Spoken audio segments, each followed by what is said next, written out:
Fraîchement revenu sur le devant de la scène médiatique pour promouvoir son nouveau livre Même pas peur, Patrick Sébastien était l'invité de Sud Radio ce jeudi 27 novembre.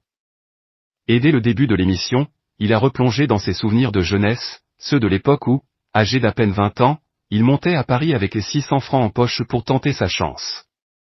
Rapidement, son talent naturel pour la scène, son énergie, son humour et son aisance naturelle lui ouvrent les portes du show business. Il présente les spectacles d'artistes prestigieux, parmi lesquels Annie Cordy, et surtout Michel Sardou, déjà star, mais en pleine tempête médiatique. Nous sommes en 1976.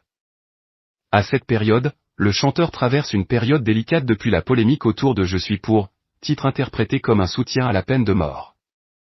Les concerts se déroulent dans une ambiance lourde, entourée de CRS, ponctuée d'alertes à la bombe. Malgré le chaos, le chanteur qui n'a pas sa langue dans sa poche fait confiance à ce jeune animateur encore inconnu du grand public, qui reçoit alors l'une de ses premières chances professionnelles importantes. Mais la même année, un événement dramatique frappe le jeune homme, un grave accident de voiture. Je me suis planté en bagnole, mais grave, se souvient-il. Bloqué à un feu rouge, une voiture le percute violemment. J'ai cru que j'allais rester paralysé d'ailleurs, j'ai passé une nuit terrible, confie-t-il, encore marqué.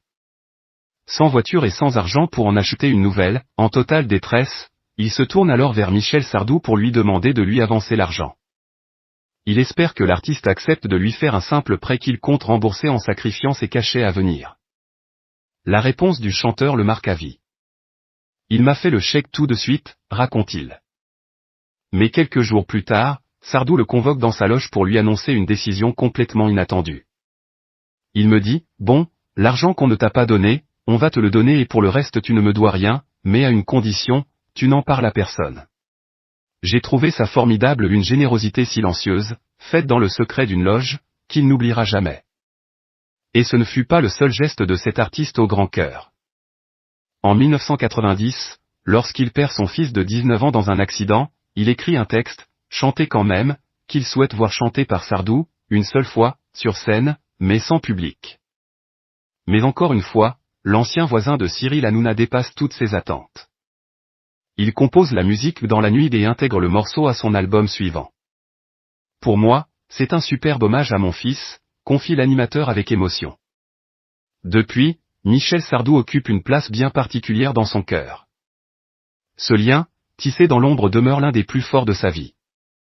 En révélant aujourd'hui l'existence de ce geste longtemps gardé secret, l'animateur rappelle que derrière ces grands noms du show business, il y a aussi des hommes capables d'une immense humanité.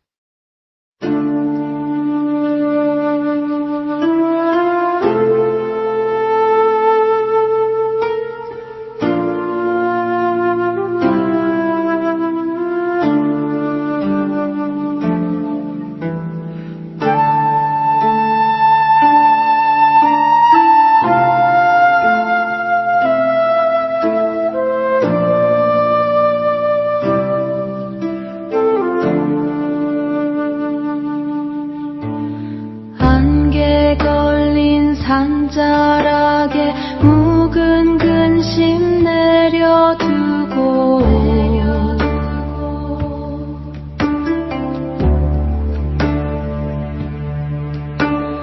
토끼의 묵은 때를 맑은 물에 씻어내니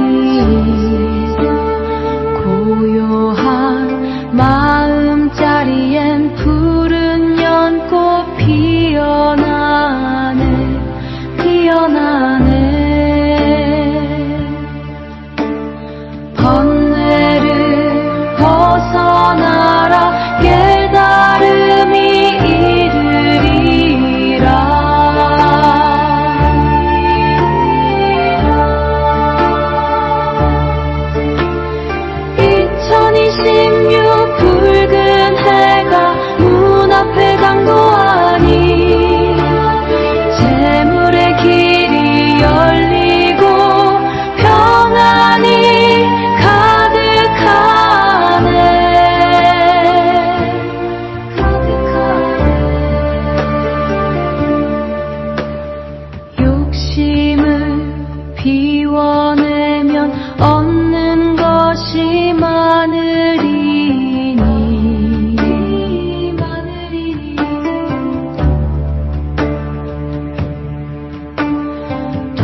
나